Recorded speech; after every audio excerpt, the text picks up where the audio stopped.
ज्ञान वैज्ञानिक है रोजर पेनरोज, उन्होंने थ्योरी दिया है कि जो हमारा जो ब्रेन है वो एक क्वांटम प्रॉपर्टी है। ब्रेन में जो इंटरेक्शन हो रहे हैं, हम जो सोच रहे हैं वो न्यूरॉन्स में फ्लो होते हैं, और एज अ क्वांटम कॉन्शियसनेस हमारे ब्रेन में हम जो भी चीज़ देख रहे हैं वो एक क्वांटम कॉन्शियसनेस के कारण ही है।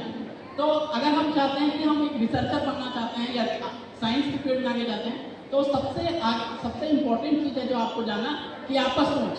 आप अगर सोचते रहे, दिमाग में हर हवा मन है कि मुझे रिसर्च करना है, इस टॉपिक में आगे बढ़ना है, तो आपका ये पर्टिकुलर चीज़ आपको क्वांटम कॉन्शियसनेस आपको सपोर्ट करेगा, और आपके लाइफ में वही चीज़ होगी जो इन फ्यूचर होने वाली है।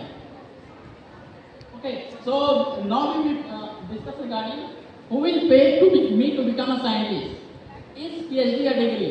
तो जो रिसर्च फील्ड है एक well organise research field well organise career है। इसमें आप जब PhD करते हैं तो गवर्नमेंट ऑफ इंडिया आपको अराउंड 50,000 सैलरी देती है एज अ स्टिपेंड, और जो कि काफ़ी है हमें अपनी जीविका चलाने के लिए। तो आफ्टर 12 आपके पास बहुत सारे अपॉर्चुनिटी होंगे, जैसे कि इंस्पायर फेलोशिप। अगर आप 12th में बहुत अच्छा परफॉर्म करते हैं तो आपको इंस्पायर फेलोशिप मिल सकता है, जो कि पर ईयर 80,000 होता है। उसके बाद दूसरा है KVQI की एक डायरेक्ट एंट्री है IASC आइजर्स के लिए। इसके थ्रू आप KVQI को अगर क्वालिफाई कर लेते हैं, उसके बाद इंटरव्यू के लिए अपियर होंगे, उसके बाद आप आइजर्स यहाँ एडमिशन ले सकते हैं। आफ्टर ग्रेजुएशन के बाद जेस्ट है, जेस्ट के थ्रू देश के 25 रिसर्च सेंटर है, वहाँ आप एडमिशन ले सकते हो। जस्ट आफ्टर ग्रेजुएशन के बाद होता है, इसमें आप 25 इंस्टीट्यूट है जहाँ एडमिशन ले सकते हैं। नेक्स्ट इज जब जेस्ट आप क्वालिफाई करते हो तो आपको MSc के ड्यूरिंग आपको 18,000 स्टीपेंड मिलता है, जो कि आपको फाइनेंशियल सपोर्ट कर देता है in case of MSc। Then next is PhD।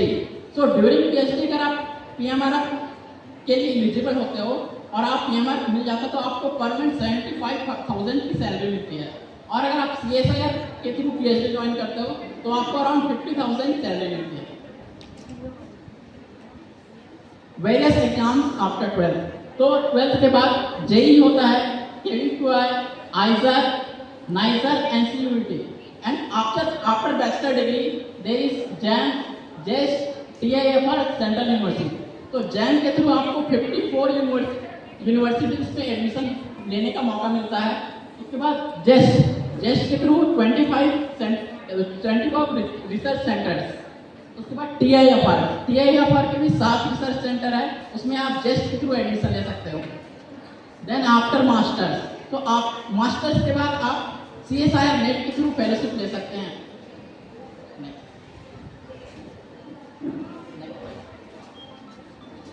तो सबसे पहले हम देखते हैं कि हमें पढ़ाई कैसे करनी है। तो पढ़ाई करने का सबसे बेहतरीन जो रूल है वो है, first thing is theory and another thing is problem. अगर आप थ्योरी पर पढ़ते हैं तो आपको लगता है कि ये क्लियर हो जाए, बट एक्चुअल में ऐसा होता नहीं है। जब आप प्रॉब्लम्स को सॉल्व करते हो तब आपको समझ में आता है कि थ्योरी एक्चुअल में क्या था। जैसे कि E=mc², ये एग्जैक्टली किस एनर्जी को रिप्रेजेंट करता है, इस चीज़ को समझने के लिए आपको उससे रिलेटेड प्रॉब्लम सॉल्व करने पड़ेंगे, और इन प्रॉब्लम्स को सॉल्व करने के बाद भी आप जाके चेक करते हो कि थ्योरी ऐसा है, तो प्रॉब्लम्स और थ्योरी हैंड बाई हैंड चलते हैं। जैसे कि प्रॉब्लम्स और थ्योरी एक साइकिल के 2 व्हील हैं, तो थ्योरी फर्स्ट व्हील है एंड प्रॉब्लम सेकंड व्हील है। और कुछ बच्चे हैं जो मैथ्स में सिर्फ प्रॉब्लम सॉल्व करते हैं, थ्योरी नहीं पढ़ते हैं, तो उस केस में भी आपको एग्जैक्टली मैथ समझ में नहीं आएगा, आप सिर्फ थ्योरी पे ही रह जाओगे, प्रॉब्लम सॉल्व नहीं कर पाओगे।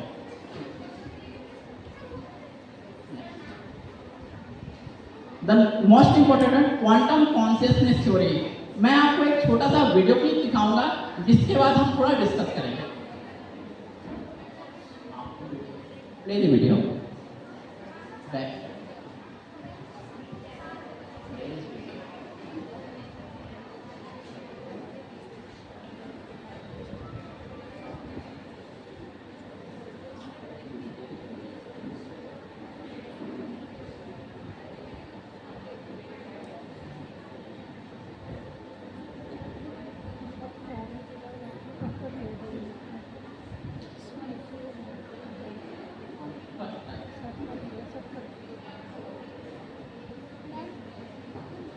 तो एक कैट है, बिल्ली है, वो एक रूम के अंदर है।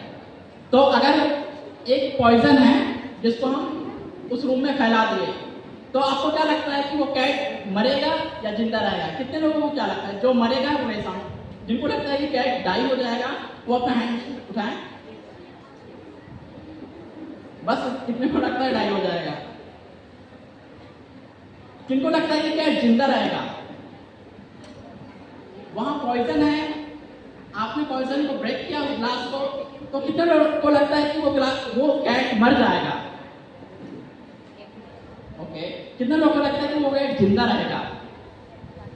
But according to quantum physics वो कैट तब तक मरा या जिंदा नहीं है जब तक हम उसको ऑब्जर्व ना करें।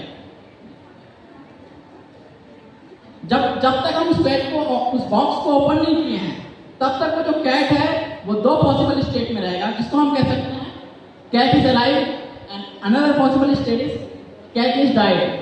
सो जो उसका वेव फंक्शन होगा उसके बारे में हम ज़्यादा डिटेल डिस्कस नहीं करेंगे, लेकिन कैट उस बॉक्स के अंदर कैट डेड मर जाएगा या जिंदा रहेगा, दो स्टेट्स है। लेकिन क्वांटम मैकेनिक्स के अनुसार दोनों स्टेट्स साइमल्टेनियसली एग्जिस्ट करता है। इस फैक्ट को हम क्वांटम कंप्यूटिंग में यूज करते हैं या क्वांटम कंप्यूटर्स में। जैसे कि जो नॉर्मल कंप्यूटर्स होते हैं उसमें अगर हम इलेक्ट्रॉन फ्लो कराते हैं तो वो एक डायरेक्शन में ही फ्लो करता है, but according to quantum mechanics एक ही पार्टिकल एक ही समय पे कई जगह पे एग्जिस्ट करता है।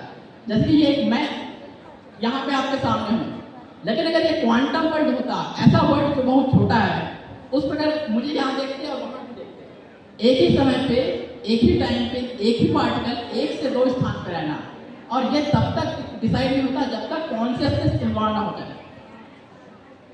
तो बेसिकली एक वीडियो था जो मैं आपको शेयर कर दूंगा। तो जब तक कि हम उस बॉक्स को ओपन नहीं करते तब तक हमको पता नहीं चलता कि कैट डेड रहेगा या अलाइव रहेगा। अब इस फैक्ट, ये फैक्ट है जो क्वांटम मैकेनिकल फैक्ट है, इसको आप अपने लाइफ में भी यूज कर सकते हो। जैसे कि आप कोई डिसीजन ले रहे हो, आपको श्योर है कि आपका सिलेक्शन होगा या नहीं होगा। अभी तो आप कॉम्पिटिटिव एग्जाम्स को ही अपियर होना चाहते हो ना, तो आपने कॉम्पिटिटिव एग्जाम दिया, आपके पास अब आपका जो बॉक्स के अंदर है वो कॉम्पिटिटिव एग्जाम है। अब जैसे ही आपने वो एग्जाम दिया, आप उस एग्जाम को क्वालिफाई किए हो या नहीं क्वालिफाई किए हो, ये तब तक नहीं पता चलेगा जब तक आपका कॉन्शियसनेस इन्वॉल्व नहीं होगा। इस थ्योरी को हम आगे भी बढ़ा सकते हैं। इससे ये समझ में आता है कि हमारे जो थॉट्स हैं वो ही यूनिवर्स को एग्जिस्टेंस में लाते हो। जैसे कि मैं आपके सामने खड़ा हूँ, आप सब मेरे सामने हो, ये ऑब्वियस है कि आप लोग यहाँ प्रेजेंट हो, लेकिन अकॉर्डिंग टू क्वांटम थ्योरी ये आपका यहाँ प्रेजेंट होना या मेरा यहाँ प्रेजेंट होना तब तक यूनिवर्स में एग्जिस्टेंस में नहीं आता, तब तक क्वांटम कॉन्शियसनेस इन्वॉल्व नहीं होता। तो इस पूरे छोटे से एक्सपेरिमेंट को बताने का मेरा एक आपको ये लक्ष्य था कि आप अगर लाइफ में कुछ करना चाहते हो तो उसके लिए आपको आज से ही एम बनाना पड़ेगा, और उस एम तक तब तक टिके रहो जब तक वो एम पूरा ना हो। आपके दिमाग में अगर आप सोचोगे कि ये एम मेरे मुझसे पूरा हो जाएगा, तो क्वांटम कॉन्शियसनेस ये कहता है कि हाँ डेफिनेटली पूरा होगा, क्योंकि आपने सोचा है कि ये मेरा एम है और ये पूरा हो जाता है, हो सकता है। अगर आप सोचते हो दिमाग में आपके ये है कि ये एम पूरा नहीं होगा, आप डाउट में हो अपने आप में, तो क्वांटम कॉन्शियसनेस क्या कहता है कि आप बस वेरीफाई करोगे अपने डाउट को कि हाँ ये एग्जाम क्लियर नहीं हो पाएगा या ये एम मैं पूरा नहीं कर पाऊंगा। सो आपको जो भी डाउट्स है उसके बारे में आप मुझसे डायरेक्ट कांटेक्ट कर सकते हैं लिंक्डइन प्रोफाइल के थ्रू, और ये जो वीडियोस हैं जो अभी रन नहीं हो पाया, जिसको मैं अपने लिंक्डइन प्रोफाइल में शेयर कर दूंगा, आप जरूर इसको देख लेना। तो आपके दिमाग में ऐसे किसी के दिमाग में कोई क्वेश्चन हो या सवाल हो, आप पूछ सकते हैं। If you have any question, you can ask regarding quantum consciousness, Schrodinger cat. Okay, so thank you. So this is again a video, but this is the animation shared by Professor Derek P. Landweber. This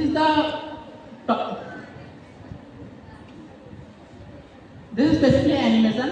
This is the toughest problem in the world. This problem is related to Yang-Mills mass के problem.